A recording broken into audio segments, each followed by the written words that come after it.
जिन्होंने ज़ीनतुल मुहद्दिसीन शेख मोहम्मद इदरीस हफिज़हुल्लाह, उनका एक वीडियो क्लिप मेरे पहले वाले क्लिप के नीचे लगाया कि देखिए शेख इदरीस साहब भी डॉक्टर जाकिर नाइक साहब पर रद्द करते हैं।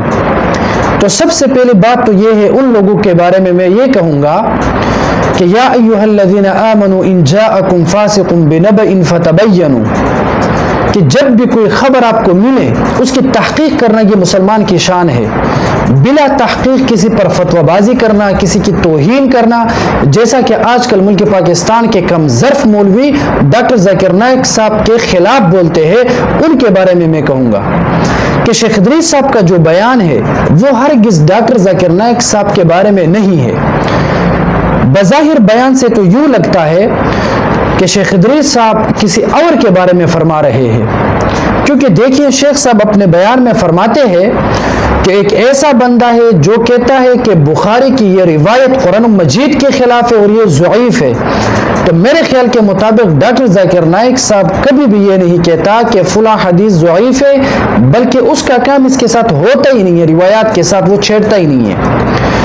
दूसरी बात, शेख इदरीस साहब ने जो बयान फरमाई है वो अपने बयान में फरमाते हैं कि उस बंदे के सामने 10-15 लोग बैठे हुए हैं, और ये बात तो आलिम और जाहिल सब ही जानते हैं कि इस बात की बुनियाद पर पता चलता है कि शेख इदरीस साहब का जो बयान है वो डॉक्टर जाकिर नाइक साहब के हवाले से नहीं है, वरना डॉक्टर जाकिर नाइक साहब के सामने 20 और 10 और 30 लोग नहीं बैठते।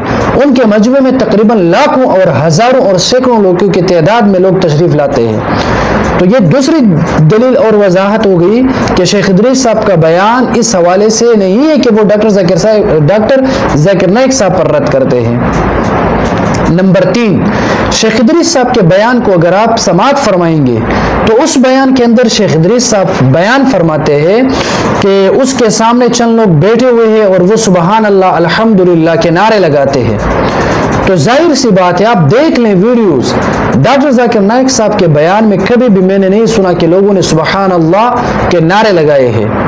जब कोई बात होती हो और उन्हें सुबहान अल्लाह का आवाज नहीं, वहां अक्सर ऐसा होता है कि जब भी वो जवाब दिया करता है गैर मुस्लिमों को, तो अक्सर मजलिस में गैर मुस्लिम लोग होते हैं तो वो तालियां बजाते हैं।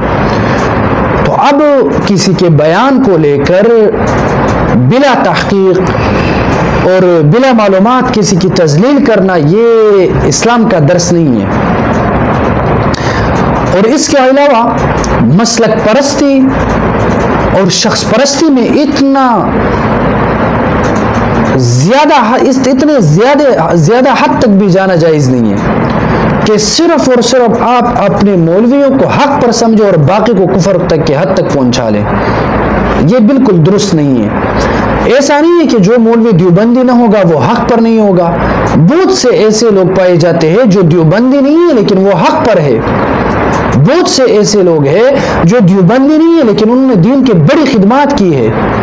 तो बस किसी का देवबंदी ना होना ये हरगिज़ इस बात पर दलालत नहीं करता है कि भाई वो हक परस्त नहीं है। तो इस हवाले से लोगों को सोचना चाहिए कि जिस शख्सियत के साथ आपका इख्तिलाफ हो तो उसके बारे में कभी भी इख्तिलाफ की बुनियाद पर नेगेटिव बात करना ये मुनासिब नहीं है।